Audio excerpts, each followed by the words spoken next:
Okay, 8th grade science, we're back again with the second half of the task cards. Remember, you need to check your own work here because this is going to be your best thing to study for the test. Okay, so it's task card number 21. A blank compound is one composed of two elements. They mean only two elements. There are only two elements. It's called binary. Okay, number 22. What is the oxidation number of Fe, which is iron, in the compound Fe2S3?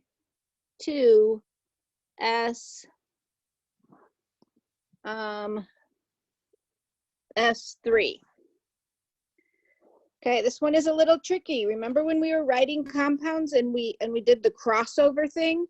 So we kind of have to do the opposite crossover. This means that iron has a number of 3 and sulfur has a number of 2. So the answer here is +3, which is letter B. Okay, number 23. Explain how many electrons are needed for elements in group 17 to be stable.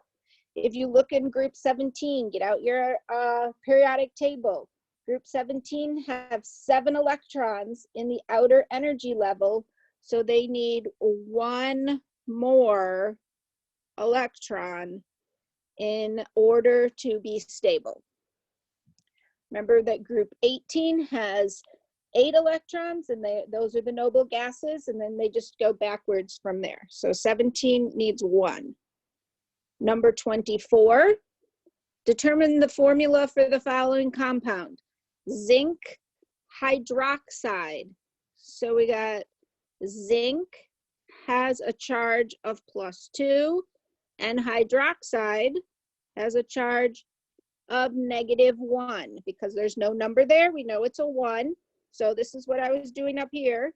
I was doing it backwards, but now we're going to take this and cross it over there, and this and cross it over there. But a 1, we don't write the 1, so it becomes ZnOH2 for the answer. Okay, 25. The blank number tells you how many electrons an atom has gained, lost, or shared to become stable. That would be the oxidation number. That's the charge. That's this up here. Okay, that's the oxidation number. 26. What type of chemical reaction is this? Nickel and chlorine yield nickel and chlorine. Okay, it's one thing that decomposes into 2 things, so that is B, decomposition.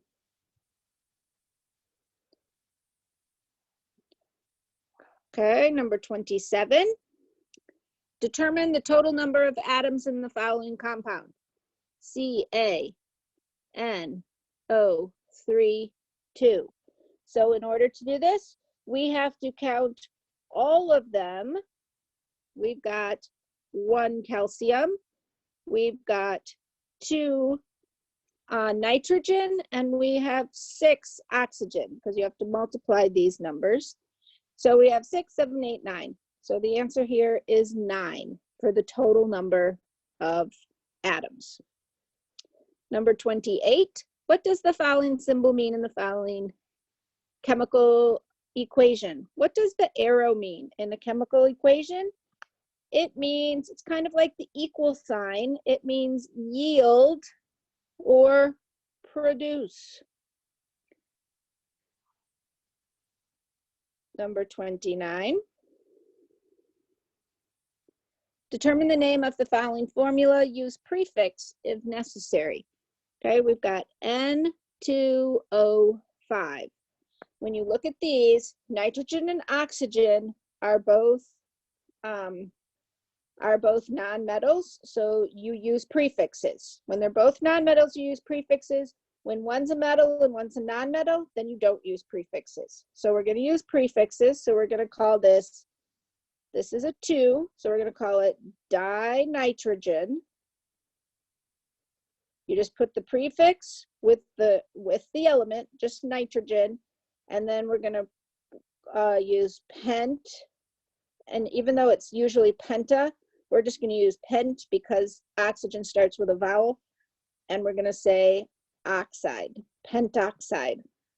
You always put an "ide" on the end of this one, the second one. Number 30, identify the part of the chemical reaction below. Okay, NiCl2 yields NiNCl2. This part right here, this is called the product or products, since there's 2 of them. Okay, so now we are on to number 31. Identify the sum of the oxidation numbers in a neutral compound. If it's neutral, that means there's no charge. So if you add the positive with the negative, you better get 0. The answer is 0 for a neutral atom. Because when you add the charges together, you should get 0 if it's neutral. Number 32. List the prefixes used in covalent compounds for 5, 6, 7, 8.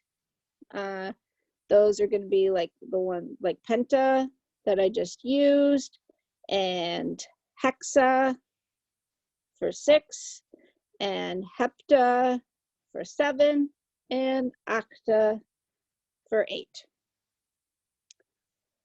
Number 33. Balance the following chemical equation. These are fun. I like it. I'm going to do it down here where I have more space. So we've got magnesium, and we're adding oxygen, and we're going to end up with magnesium oxide. So we need to balance this. We have 1 magnesium, 2 oxygen. Over here we have 1 magnesium. I'm going to put an X so it doesn't look like a 0. 1 magnesium and 1 oxygen. So since we have 2 oxygen over here, we're going to have to put a 2 right here. So now we have 2 oxygen. But in doing that, that also gave us 2 magnesium. So that means we're going to have to put a 2 over here. So we have 2 magnesium. Now everything's balanced on each side of the arrow. Okay, number 34. What type of chemical reaction is this? We've got hydrogen plus oxygen gives us H2O. Okay, we've got 2 things and we're putting them together into one. That is called a synthesis.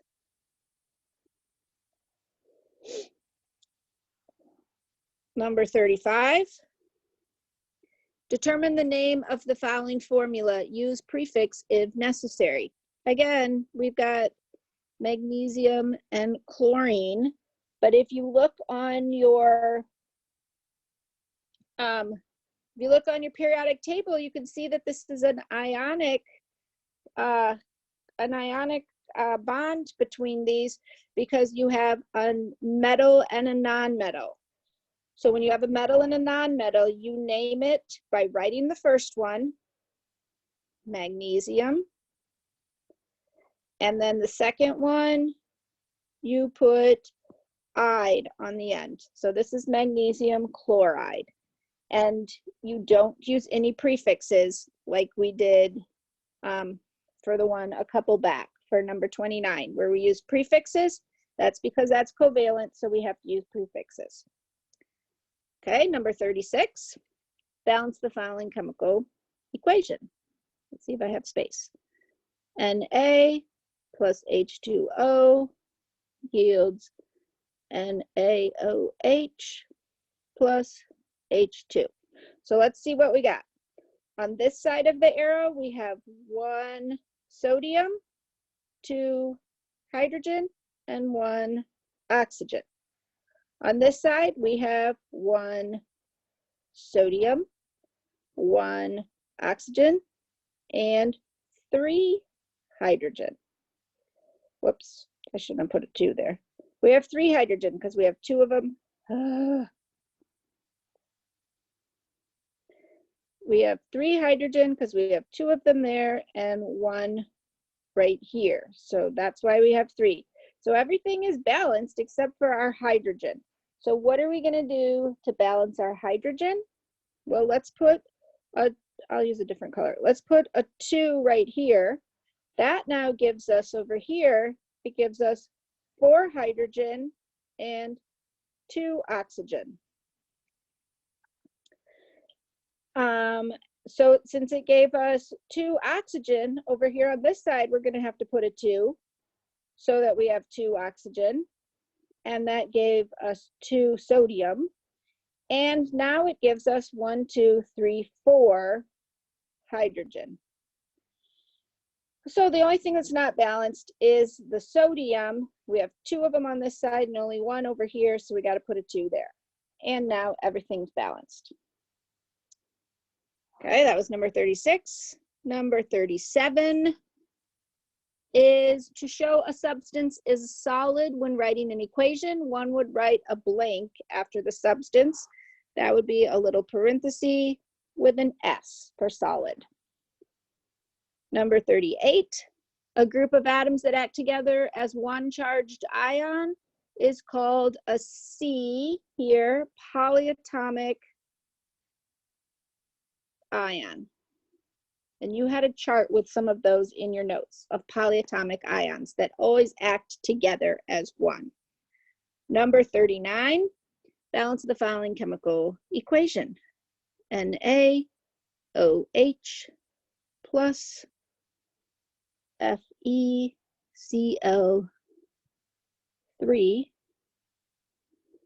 yields NaCl plus FeOH3.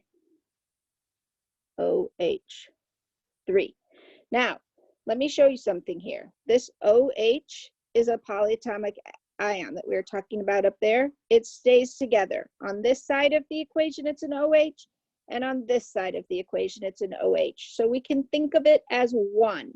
So we have on the left side of the arrow, we have 1 sodium, we have 1 OH, we have 1 iron, and 3 chlorine.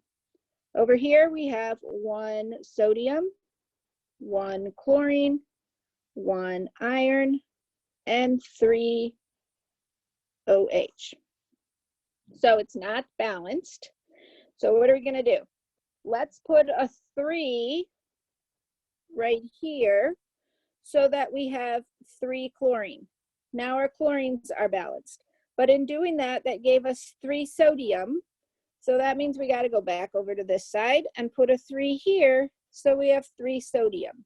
But when we put a 3 there, it also makes 3 of these OHs. So we have 3 of them.